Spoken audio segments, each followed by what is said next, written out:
और इसी के साथ बियॉन्ड हेडलाइंस का वक्त हो चुका है। चलिए एक एक करके आपको सिलसिलेवार तरीके से एक एक खबर बता देते हैं। विधानसभा चुनाव 2027 से ठीक पहले उत्तर प्रदेश में महिला वोटरों को साधने की जो तमाम कवायद है वो तेज कर दी गई है। और आपको बता दें कि बीजेपी सरकार महिलाओं के लिए एक बड़ी आर्थिक सहायता वाली योजना लाने पर गंभीरता से मंथन कर रही है। चर्चा है कि इस प्रस्तावित योजना के तहत महिलाओं को कुल 50,000 तक की मदद दी जा सकती है।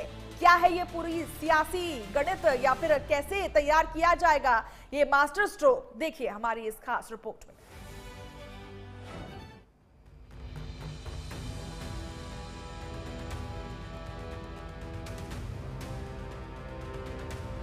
उत्तर प्रदेश में साल 2027 के विधानसभा चुनावों को लेकर सत्ताधारी बीजेपी की तैयारियां अभी से तेज हो गई है।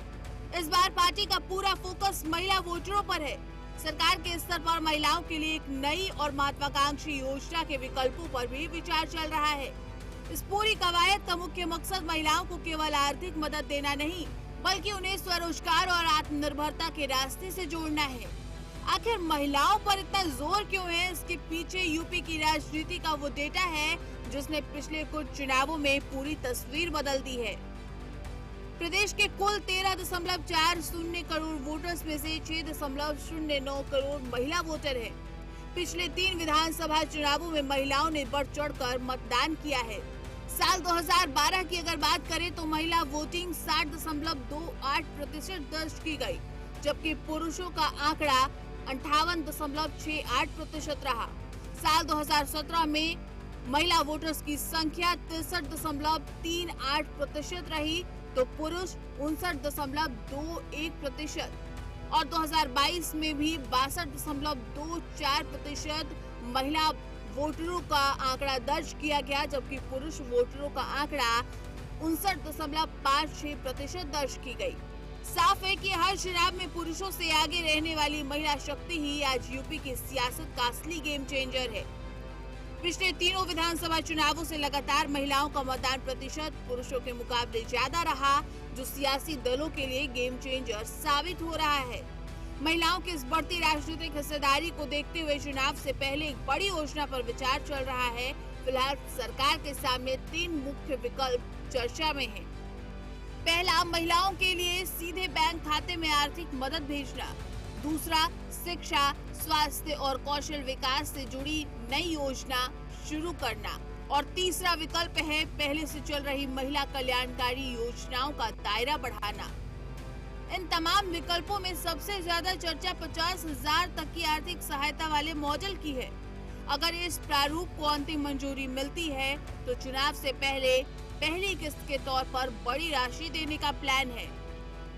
प्रस्तावित भुगतान प्रारूप के मुताबिक चुनाव से पहले पहली किस्त के तौर पर 20,000 रुपए देने का प्लान है, जिसके बाद 10-10 हजार रुपए की 3 और किस्तें दी जाएगी और इस तरह कुल संभावित सहायता राशि 50,000 रुपए तक पहुंच सकती है।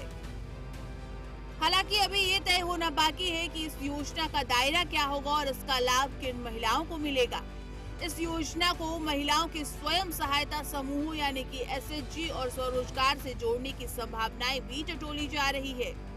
उत्तर प्रदेश में पहले से ही करीब 98.76 लाख महिलाएं स्वयं सहायता समूह से जुड़ी हुई हैं और ऐसे में इस आर्थिक मदद को छोटे कारोबार और रोजगार से जोड़कर एक मजबूत महिला आत्मनिर्भरता मॉडल तैयार किया जा सकता है। देश के दूसरे राज्यों में महिला केंद्रित योजनाओं के जबरदस्त राजनीतिक असर को भी यूपी के संदर्भ में देखा जा रहा है। मध्य प्रदेश की लाडली बहना योजना, महाराष्ट्र की माझी लाडकी बहन योजना और बिहार की महिला रोजगार योजनाओं के मॉडल्स पर यूपी के गलियारों में खासा मंथन चल रहा है। हालांकि अभी इसे सरकार की किसी अंतिम योजना की आधिकारिक घोषणा नहीं माना जा सकता।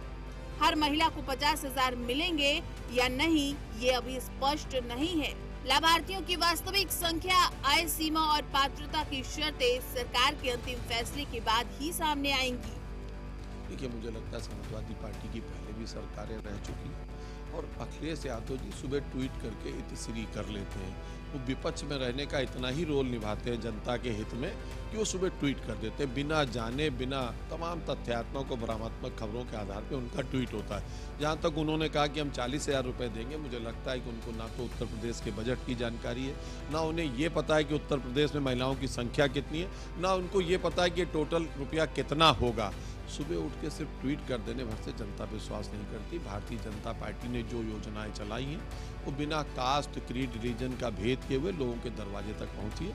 विकास जो हुआ है वो हर व्यक्ति को मिला है, उसमें हमने धर्म, जाति, वर्ग का विभेदीकरण नहीं किया। तो मुझे लगता है जनता जनार्दन है। 2027 के चुनाव में योगी आदित्यनाथ के कार्यों के आधार पर जनता का आशीर्वाद और विश्वास हमारे साथ बना हुआ है। Bharatiya Janata party thumping majority से चुनाव जीतने की ओर अग्रसर है। अब देखिए, इस प्रदेश की कोई भी वर्ग, कोई भी समुदाय, या मैं चाहे वो पुरुष हो महिला हो, कोई अब भाजपा के झांसे में आने वाला नहीं है। झांसा दे चुके, ठग चुके जनता को। घी भी पिला दिया, स्कूटी भी बांट दिया, सब कर दिया इन लोगों ने। चढ़ावा भगवान के दरबार में चढ़ावा चोरी भी कर गए। तो अब ख़त्म हो चुके हैं। मुझे लगता है कि अब इनकी सेवाएं समाप्त हैं। अब ये पूरी तरीके से जाने वाले हैं, और थोड़े दिन के लिए नहीं, ये सदा के लिए बहुत लंबे समय तक जाने वाले हैं। इस खबर के सामने आने के बाद सियासी गलियारों में जुबानी जंग भी तेज हो गई है। समाजवादी पार्टी प्रमुख अखिलेश यादव ने भी इस मुद्दे पर तंज कसते हुए सोशल मीडिया पर एक पोस्ट लिखा है। उन्होंने योजनाओं को लेकर सवाल खड़े किए हैं और साथ ही ये भी कह दिया है कि यदि उनकी पार्टी आई तो वो महिलाओं को 40,000 रुपए की सहायता देंगे। उत्तर प्रदेश में महिलाओं की बढ़ती ताकत ने सभी राजनीतिक पार्टियों के समीकरण को बदलने पर मजबूर कर दिया है। अब सभी राजनीतिक पार्टियों का फोकस महिलाओं पर है। 2012 से जिस तरीके से महिलाओं का वोटिंग परसेंटेज बढ़ा है, यानी पुरुषों की अपेक्षा महिलाओं ने बढ़ चढ़कर वोटिंग किया है, ऐसे में सभी का फोकस महिलाओं को लेकर के है और हर कोई महिला को साधना चाहता है। 2027 चुनाव से पहले भी इसी तरीके की कवायद शुरू कर दी गई है, चाहे वो राज्य में सरकार हो, उसके अलावा विपक्ष में बैठे लोग हों, सभी महिलाओं के ऊपर फोकस कर रहे हैं। वहीं उत्तर प्रदेश की योगी सरकार की बात करें तो उत्तर प्रदेश की योगी सरकार महिलाओं को लेकर के कई योजनाएं चला रही हैं, जिसमें महिलाओं कन्या योजना के साथ साथ स्कूटी योजना और तमाम ऐसी योजनाएं महिलाओं के लिए चल रही हैं, जिसमें 60 साल की उम्र की महिलाओं के लिए फ्री बस सेवा की योजना हो। ऐसी तरीके से माना जा रहा है कि महिलाओं को लेकर के 20,000 रुपए देने की योजना को लाया जा सकता है और इसके अलावा अन्य कई योजनाओं को भी शामिल किया जा सकता है, जिससे सीधे महिलाओं को जोड़ा जा सके। उत्तर प्रदेश की बात करें तो महिलाओं का वोटिंग परसेंटेज 2012 के बाद से पुरुषों से ज्यादा रहा है और लगातार महिलाएं बढ़ चढ़कर वोटिंग करती रही हैं। ऐसे में उत्तर प्रदेश की योगी सरकार सीधे महिलाओं से जुड़ना चाहती है, महिलाओं के लिए योजनाएं लाकर महिलाओं से एक दूसरे को कनेक्ट करना चाहती है और इसीलिए सभी की फोकस किया गया है। हालांकि बात करें तो इस योजना को लेकर के कोई आधिकारिक पुष्टि नहीं की गई है, लेकिन जैसे ही इस योजना के बारे में चर्चा तेज हुई है, उसके बाद से ये माना जा रहा है कि इससे कहीं न कहीं फायदा पहुंचता है और विपक्ष इस मुद्दे को लेकर किस तरीके से आगे बढ़ता है। तो क्या 2027 के रन से पहले यूपी की महिलाओं के खाते में सीधे 50,000 रुपए का तोहफा पहुंचेगा? क्या ये चुनावी वैतरणी पार करने का सबसे बड़ा दांव साबित होगा? फिलहाल विपक्ष उसे महज चुनावी शिगुफा बता रहा है, लेकिन इतना तय है कि उत्तर प्रदेश की सियासत में महिला वोटर इस बार सबसे बड़ा केंद्र बिंदु बन चुकी है और अब निगाहें इस बात पर टिकी है कि सरकार इस पर क्या अंतिम फैसला लेती है। लखनऊ से अमित मिश्रा की रिपोर्ट।